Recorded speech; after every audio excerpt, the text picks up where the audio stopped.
Since NFTs, non-fungible tokens, were introduced in 2012, they have been on a steady incline course to become a major financial vehicle. They're more efficient than standard transactions while reducing the possibility of fraud.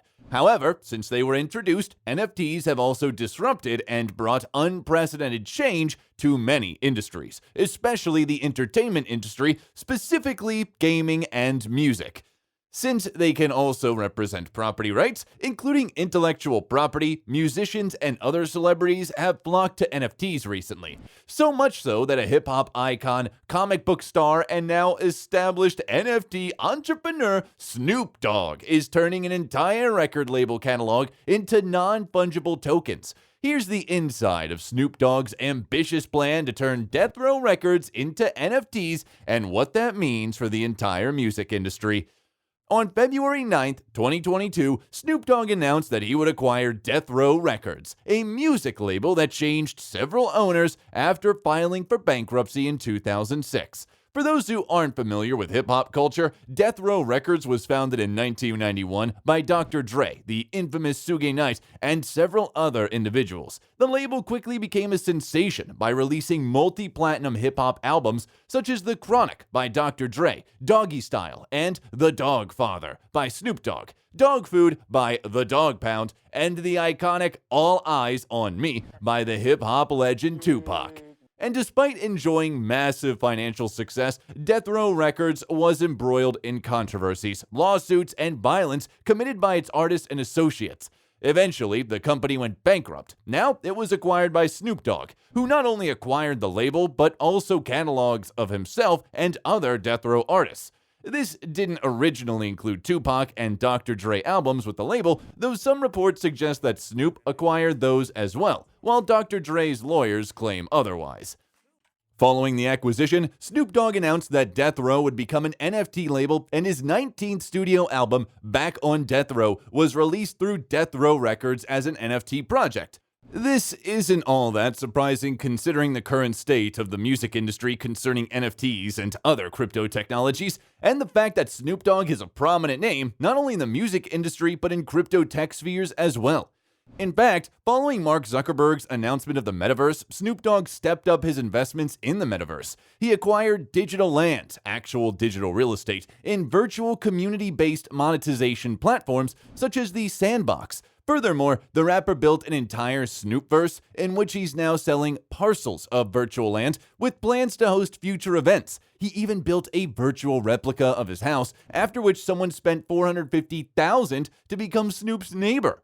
As far as the revived Death Row Records go, Snoop plans to make it into the first independent record label on the metaverse. But what would be the reason behind that, given that more and more artists are turning to NFTs to escape record labels? Ever since the introduction of the LP format, the music industry has become a mass production giant, and its legal contracts have put the reins on the artists and copyright protection muzzles on the fans. Admittedly, everything worked out that way for the industry. The thing about the music industry is that it owns everything, but most importantly, it owns the artist's work. Whoever bought a music album, be it in digital or physical format, truly owns the copy of the said album. But the record label actually owns all the intellectual content, including the songs and the lyrics, all the way down to the album cover. The purchasing customer only buys access to the content, and it even says so on the label, written in the fine print.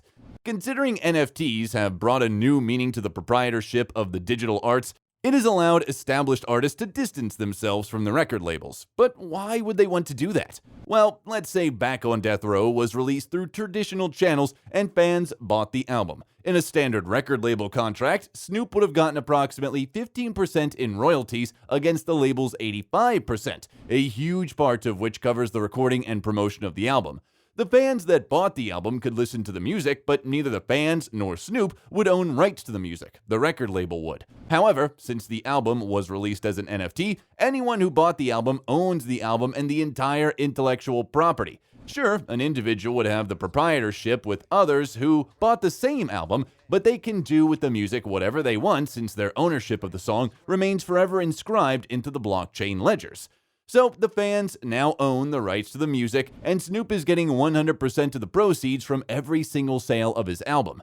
This removes record labels from the equation with ruthless and surgical precision. But the rapper didn't just buy the label, he also bought the label's entire catalog, which allows him to release the artist's work as NFTs and, just like the traditional label, reap the financial benefits.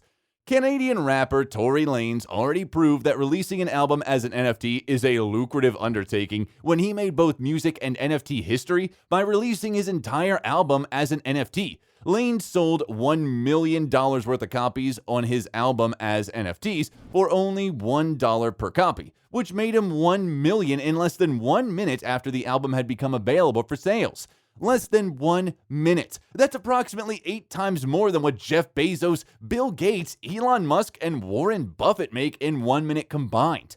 Admittedly, Snoop disclosed that Death Row would also start its own streaming service, but the fans aren't thrilled about that idea either, since it's just another streaming service they'd have to add to their monthly pay list. Many see this as just another method of pushing the fans to evolve with the industry, and if anything's constant, that's the fact that the music industry is constantly changing. Ultimately, the production of NFTs in the music industry has the power to tip everything in favor of artists and their fans, allowing everyone to profit in some way off of the artist's work, which means that both the artists and fans can make money whenever a track plays on some sort of medium, and just like the MP3 format, Snoop was already a part of something big that revolutionized record labels and the music industry. And now, nearly 30 years later, the hip-hop icon is doing it again, this time for the benefit of all Death Row artists and their fans.